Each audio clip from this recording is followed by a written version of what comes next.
Credit card है तो बड़ा कमाल का टूल, लेकिन अगर इसे ठीक से इस्तेमाल ना किया जाए तो ये गले की हड्डी भी बन सकता है। तो चलिए आज उन आम गलतियों पर नजर डालते हैं जो इसके फायदों को नुकसान में बदल सकती हैं। तो सबसे बुनियादी सवाल यही उठता है कि क्रेडिट कार्ड आखिर है क्या? कोई फायदेमंद चीज या फिर एक जाल?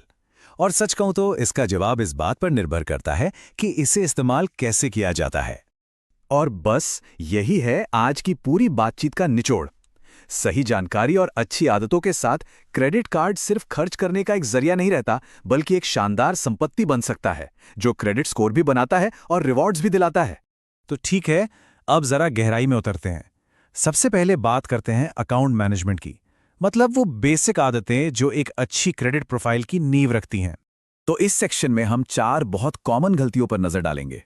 बिना मतलब एनुअल फीस देना, रिवॉर्ड पॉइंट्स को यूं ही एक्सपायर हो जाने देना, स्टेटमेंट्स को चेक ही ना करना और एक बेहतर कार्ड में अपग्रेड करने का मौका गवा देना। पता है, एक चीज जो ज्यादातर लोगों को मालूम ही नहीं होती वो ये कि क्रेडिट कार्ड की एनुअल फीस पर मोल भाव हो सकता है। हाँ, उसे माफ भी कराया जा सकता है। बिना पूछे सीधे फीस भर देना एक बड़ी चूक है।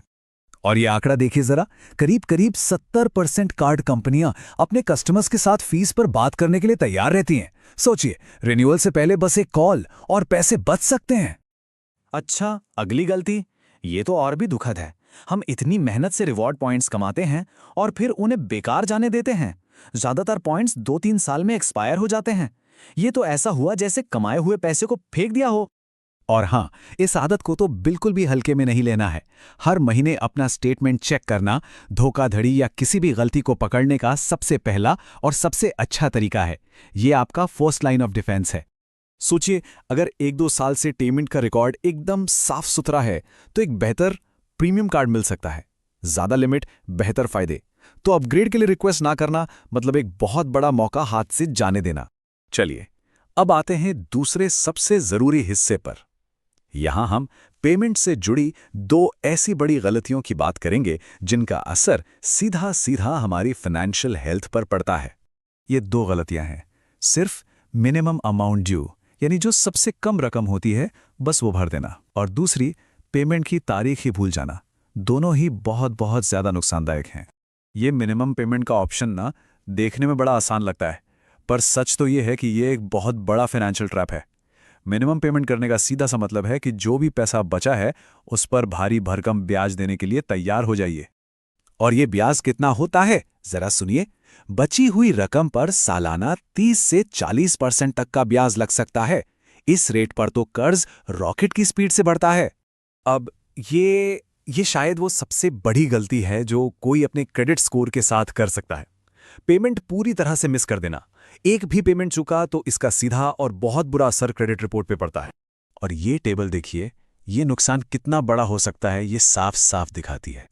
30 दिन लेट होने पर स्कोर 7 से 8 पॉइंट गिर सकता है, लेकिन 90 दिन की देरी स्कोर 100 पॉइंट्स तक नीचे जा सकता है। ये एक बहुत बड़ा झटका है। ठीक है, तो अब हम पहुंचते हैं तीसरे हिस्से में, जहां हम लॉन्ग टर्म स्ट्रेटेजी की बात करेंगे।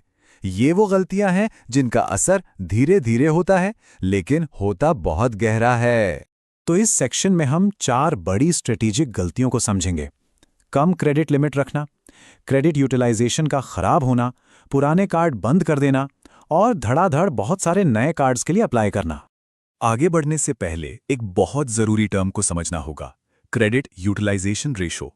आसान भाषा में इसका मतलब है कि कुल मिली हुई क्रेडिट लिमिट में से कितना % इस्तेमाल हो रहा है, और ये क्रेडिट स्कोर का एक बहुत बहुत जरूरी हिस्सा है। चलिए इसको एक उदाहरण से समझते हैं। मान लीजिए महीने का खर्च है 20,000 रुपए।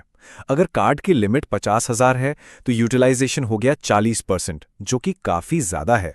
लेकिन अगर वही लिमिट 5 लाख रुपए है तो उतना ही खर्च सिर्फ 4% यूटिलाइजेशन दिखाता है। देखिए, जमीन आसमान का फर्क है। और ये चार्ट इसी बात को बिल्कुल साफ कर देता है। एक तरफ 40% और दूसरी तरफ सिर्फ 4%। मतलब अगर खर्च कंट्रोल में है तो ज्यादा क्रेडिट लिमिट होना स्कोर के लिए कितना अच्छा हो सकता है। एक सीधा सा नियम है जिसे हमेशा याद रखना चाहिए। क्रेडिट हिस्ट्री जितनी पुरानी और लंबी होगी, क्रेडिट स्कोर उतना ही बेहतर माना जाएगा। और यही बात हमें हमारी अगली गलती को समझने में मदद करेगी। और यहाँ देखिए 2 सबसे आम गलतियां और उनका असर। पुराना कार्ड बंद करने से क्या होता है? क्रेडिट हिस्ट्री छोटी हो जाती है।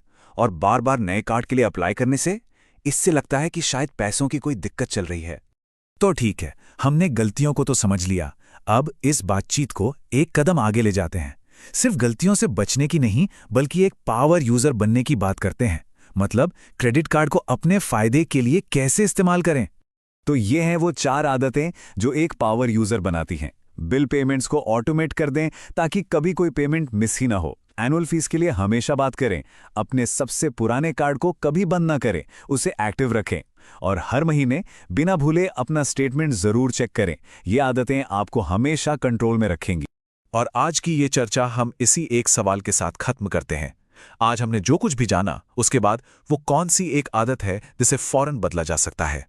याद रखिए, एक छोटा सा सही कदम भी आगे चलकर बहुत बड़ा फर्क ला सकता है।